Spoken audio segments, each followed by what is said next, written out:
It's time to spotlight Nvidia and all the news that came out of its GTC conference. Joining us now to help break it all down, Steven Dickens, the CEO and principal analyst at Hyperframe Research. Steven, great to have you with us. Obviously coming off a big week here for Nvidia, lots of announcements, lots of releases, lots of tech talk. But the big theme really seems to be the transition of AI, really from chips to full-scale infrastructure for Nvidia.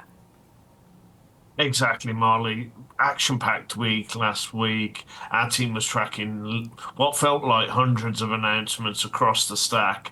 Software providers, infrastructure providers. We saw announcements from HP, Dell, Lenovo, Cisco, IBM. It was literally an action-packed week. This is becoming a tentpole moment in the tech landscape, and really getting time and getting that crucial selfie with Jensen is becoming a key metric for a lot of these tech CEOs. What we saw is a pivot from chips and GPUs. This is a GPU technology conference. That's what GTC stands for. But we've seen a transition this year. It's AI factories. It's bringing in robotics. It's expanding the total addressable market for Nvidia, bringing in autonomous, bringing in, as I mentioned, robotics. It's not just the data center. They're seeing explosive growth there, for sure. But it's wider TAM than just that, and that's what investors should be looking for. We've got strong fundamentals coming out of Nvidia, but they're expanding their addressable market by moving into new sectors such as robotics. I was at Mobile World Congress a few weeks back. They're also moving into the telco networks. That was a lot of the focus. So we're seeing a real expansion here from Nvidia, and all the partners are on board with that. Yeah, and we saw the several autonomous driving partners. They had the snowman robot there as well, as a part of the focus of the robotics. What stuck out to you the most, Stephen? I know it was so jam-packed, and that may be a difficult question, but if there was one thing that is top of mind for you from the entire conference, what would it be?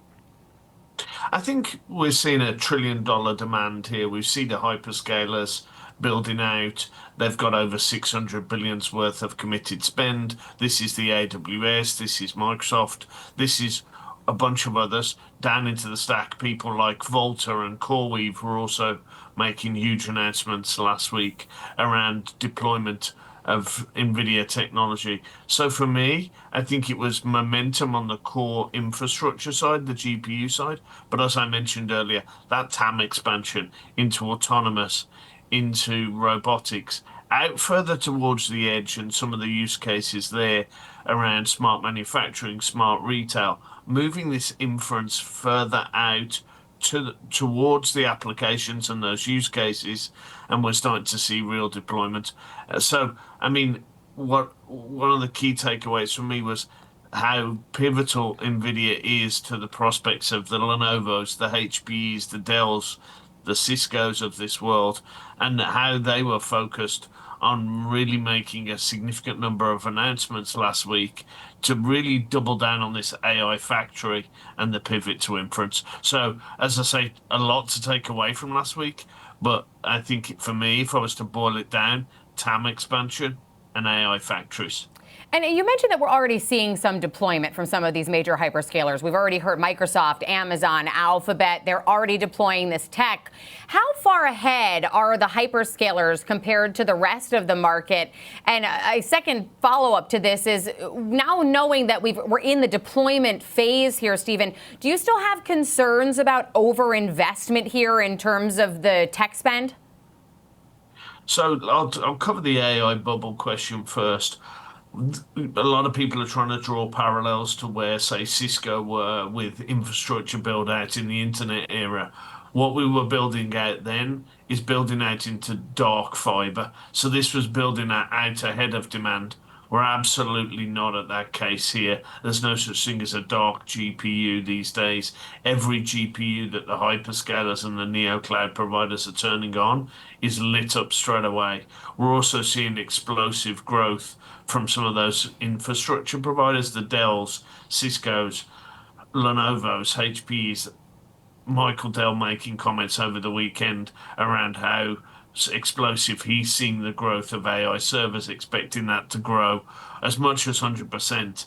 So I think for me, it's not a bubble. It's absolutely demand that we're servicing today. And I think you're going to see it's not just about the hyperscalers and the neo clouds. You're also going to see sovereign solutions and enterprises choose to put their data and bring the AI to it.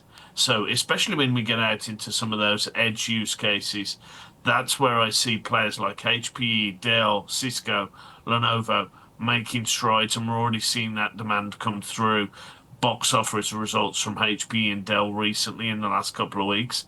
So, Dell stock price, I think, was up 20% after earnings. So that demand's already started to come through. And as I say, there's no such thing as a dark GPU. Everything that's coming on stream is being lit up. Yeah, and they have their trillion-dollar demand pipeline through 2027, double what it is this year. If infrastructure is effectively sold out for the next couple of years, Stephen, where does the bottleneck emerge and when? So there's still a lot of complexity here, Marley. We saw this with our recent data. I'm looking down here at Hyperframe launched some data. 65% of enterprises say, the enterprise leaders say their AI environments are too complex, with 54% having delayed or cancelled a project due to integration hurdles. This is why AI factories are so foundational. I was chatting to Flynn Malloy, the CMO of Lenovo, about this week, going into the GTC week. We were reviewing some of their messaging. It's all so much around the integration of this AI so that we can speed up ROI. So I don't think we're sold out. We've obviously got supply constraints. Stephen Sopko from our team was on with you guys talking about Micron and some of the supply chain issues and some of the challenges there. I think memory's a choke point, but from an infrastructure and GPU perspective, I think we're starting to see that demand come through, and we're going to start to see, as I say, everything that can be shipped by these vendors is coming online. We see huge backlog from the likes of Oracle. We see it from the hyperscalers as well. So I'm super bullish. There's some integration challenges, and we're seeing that in the data. So I think this focus on stack and integration is key, but we're not seeing that as a barrier to demand. And I'm glad you brought up some of the data, because I thought it was very interesting, your Hyperframe Lens data that you mentioned, that 65% of them say they're complex, they've canceled projects, more than half.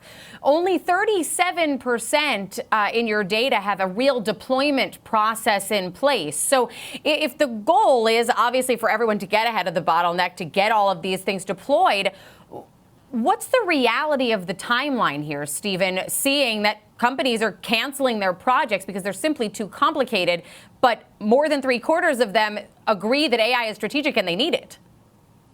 This is the execution gap that we're seeing in our data. And this is why I think you're seeing the Lenovo's, HP's, Dell's, Cisco's, AWS, Google's, Microsoft's, IBM's of this world focus so much on AI factories. And Jensen did this in his keynote and throughout the week. This is working with those collaboration partners to make this easy to get onboarded. I think that our data was pulled at the end of last year and we're already starting to see a shift. We're going to pull that data again, and this is going to be a key metric for us as we look at that data in Q3 to see how that execution gap has been addressed. I think organizations now, we're a couple of years into this from an infrastructure deployment point of view, so organizations are starting to mature and starting to get that architecture sort of maturity, but there's still work to do. And I think if we look at where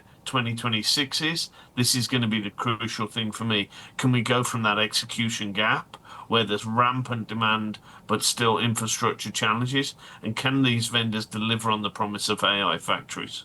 Well, we look forward to talking through with you when you have that more updated data. And also, I'm sure AI, thanks to Jensen Huang, AI Factory is now going to be a part of the vernacular for us, a new term for us to use on a daily basis. Stephen, thanks for joining us today. We really appreciate it. Steven Dickens, CEO and Principal Analyst, Hyperframe Research, to help us break down GTC there.